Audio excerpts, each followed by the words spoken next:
Domino effect. শয়তান তার দুনিয়াবি অনুসারীদের দিয়ে প্রতিষ্ঠা করতে চায় মানুষের ইন্ডিভিজুয়ালিস্টিক সর্বোচ্চ স্বার্থ, সর্বোচ্চ সুখ এবং সর্বোচ্চ স্বাধীনতার অধিকার। লিবারেল ফিলোসফির হার্ম প্রিন্সিপাল দিয়ে বোঝাতে চায় যতক্ষণ না আপনার কোনো কাজ অন্যের ক্ষতি করছে বা তার কনসেন্টের বিপরীতে হচ্ছে, ততক্ষণ আপনি যা খুশি তাই করতে পারেন। সেটা নৈতিকভাবে খারাপ কিছু না। কিন্তু বাস্তবতা হচ্ছে মানুষের কোনো কাজই ভালো বা মন্দ প্রভাব থেকে মুক্ত নয়। আমাদের প্রত্যেকটা কাজের একটা ডমিনো ইফেক্ট থাকে, যা ছোট্ট একটা স্রোত আকারে শুরু হয়ে বিশাল টর্নেডো বা জলোচ্ছ্বাস পর্যন্ত ঘটাতে পারে।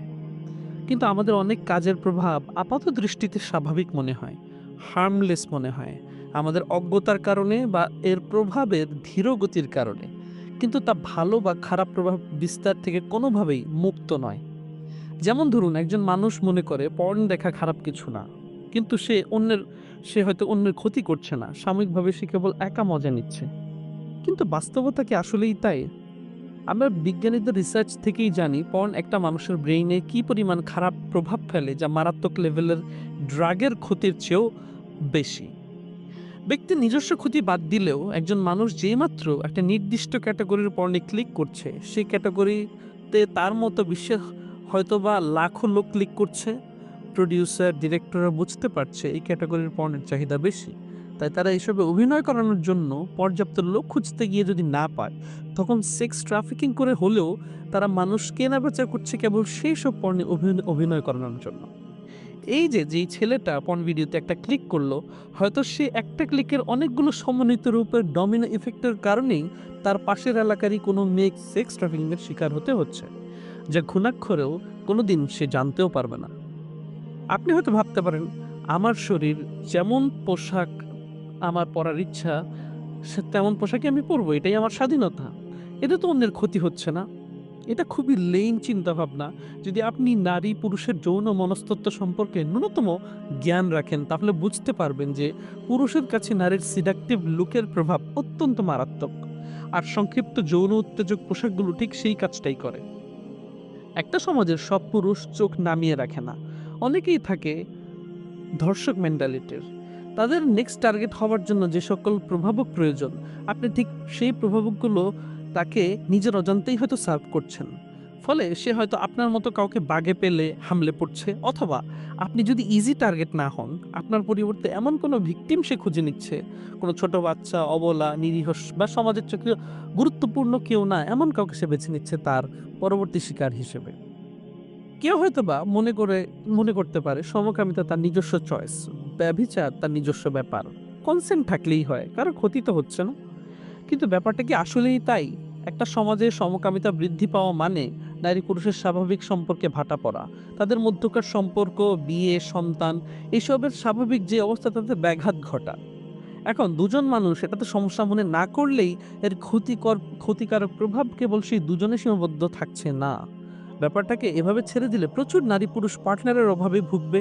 নারী পুরুষের একে অপরের সম্পর্কের জন্য যে ন্যাচারাল ব্যালেন্স, সেটা ভেঙে গিয়ে বার্থ রেট কমে এক পতনমুখী সমাজ তৈরি হবে, যা মানবজাতির নিশ্চিহ্ন হবার এক বড় কারণ হয়ে দাঁড়াবে। নারী পুরুষ বিবাহ ব্যতীত জিনাকে নিজেদের মধ্যে স্বাভাবিক মনে করলে, এর প্রভাব অন্যদের উপর পড়বে না ধারণা করলে, এরা বোকার স্বর্গে বাস করছে। পাশ্চাত্যের প্রভাব একেবারেই স্পষ্ট, দিনের আলোর মতো পরিষ্কার। যে জিনিস পাওয়ার জন্য লিগ্যালি বিয়ে করে সকল খরচ নিজের কাঁধে নিয়ে সকল দায়িত্ব সারা জীবন পালন করার কথা একজন পুরুষের, সে যখন দেখবে এইসব ছাড়াই খুব সহজে একজন নারীকে সে যখন তখন কাছে পেয়ে যাচ্ছে, কনসেন্টের কনসেন্টেই তার চাহিদা পূরণ করতে পারছে, তখন আবার আবার যখন তখন ব্রেকআপ করে সে অন্য কারোর সাথে একই জিনিস কন্টিনিউ করতে পারছে, তখন সে বিয়ের দিকে ঝুঁকবেই বা কেন?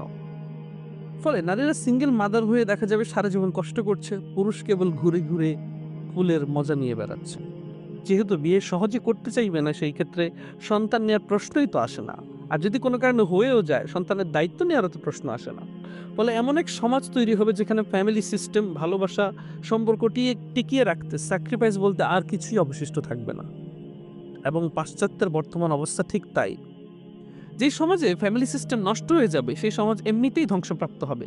কারণ মানুষের সুখের মূল কেন্দ্রবিন্দু হচ্ছে পরিবার।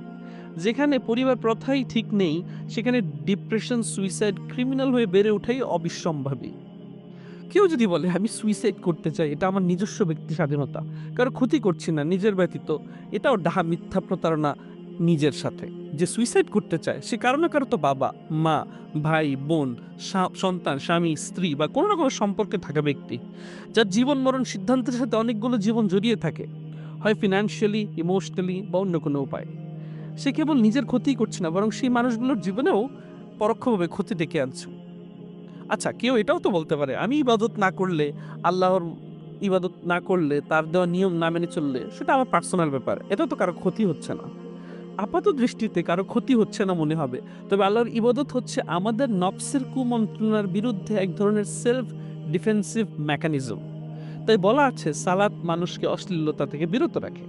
এখন একজন লোক ইবাদত না করা মানে নিশ্চয়ই নিশ্চয়ই সে কোনো না কোনো খারাপ কাজে লিপ্ত থাকবে, বা একজন সালাত বা রোজা আদায়কারীর তুলনায় বা যে ইবাদত করে তার তুলনায় অবশ্যই বেশি পরিমাণে সে খারাপ কাজে লিপ্ত থাকবে, কারণ সে নিজেকে ডিফেন্ড করার মতো প্রয়োজনীয় জিনিস দিচ্ছে না।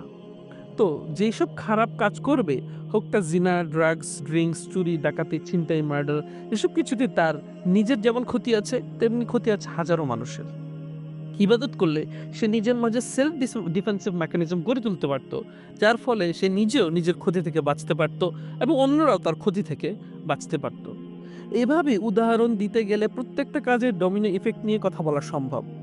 অনেকের মনেই ক্ষোভ, প্রশ্ন থাকে যে ইসলামে এত বিধি নিষেধ কেন? ব্যক্তি স্বাধীনতা, ব্যক্তি সুখের সর্বোচ্চ গুরুত্বের যুগে ইসলাম এত কিছুতে কেন বাধা দেয়? যদি কেউ অন্তত নিজের এই দাবির সাথে সৎ থাকে, আমি যাই করি না কেন অন্যের ক্ষতি করব না, তাহলে তাকে অবশ্যই এবং অবশ্যই ইসলাম পাই টু পাই মানতে হবে, এছাড়া কোনো পথ নেই। তাই আমাদের কোনো কাজই নিরীহ, প্রভাবহীন না। প্রত্যেকটা কাজের প্রভাব আছে, হয় তা ইতিবাচক বা নেতিবাচক। তাই যারা অন্যের ক্ষতি করছি না বলে পার পেতে চায়, এরা চূড়ান্ত লেভেলের মূর্খ, অসৎ, ভণ্ড আর আত্মপূজারী। ইসলাম মানুষের হকের ব্যাপারে প্রচণ্ড স্ট্রিক্ট, আর তাই এমন সকল কাজ নিষিদ্ধ ইসলামে, যাতে কেবল নিজের ক্ষতি হয় এমন না, ডমিনো ইফেক্টেও ইন দ্য লং রান যদি অন্যেরও ক্ষতি হয় তার সুযোগও যেন না থাকে, ইসলাম সেটাই নিশ্চিত করতে চায়। মানবতাবাদী ধর্মের লোকেরা যদি এই ডমিনো ইফেক্ট বুঝতো বা বুঝতে চাইতো, তবে ইসলাম ছাড়া তাদের কাছে অন্য আর কোনো অপশনই বাকি থাকতো না।